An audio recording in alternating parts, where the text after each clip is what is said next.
तर शेतकरी मित्रांनो नमस्कार मित्रांनो, बऱ्याच शेतकरी मित्रांना प्रश्न पडतो की आपलं ऊस पीक जर 20 ते 25 ते 30-40 दिवसाच्या अवस्थेत असेल तर या अवस्थेत आपल्याला फवारणी कोणती करू शकतो आपण, जेणे की भरघोस असा फुटवा झालेला आपल्या पिकामध्ये जास्तीत जास्त फुटवा कसा होईल, त्यासाठी आपण काय उपाययोजना करू शकतो, कोणती फवारणी घेऊ शकतो, तेच मित्रांनो आपण या व्हिडिओच्या मार्फत बघणार आहोत.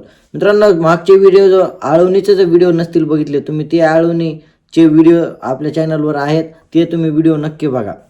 या फवारणीमध्ये मित्रांनो आपल्याला सगळ्यात महत्त्वाचं PGR घ्यायचे, आपल्याला 4 ग्रॅम GA घ्यायचे आपल्याला, त्याचबरोबर 6BA 4 ग्रॅम घ्यायचे आपल्याला.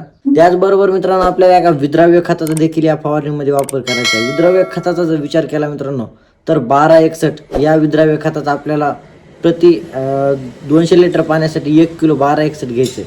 त्याचबरोबर आपल्याला बायोविटा हे टॉनिक सुद्धा 500 ml घ्यायचे आणि या चारीचं जर मिळून आपल्याला 200 लिटर पाणी करायचे आणि आपल्या ऊस पिकावर फवारणी करायची आहे.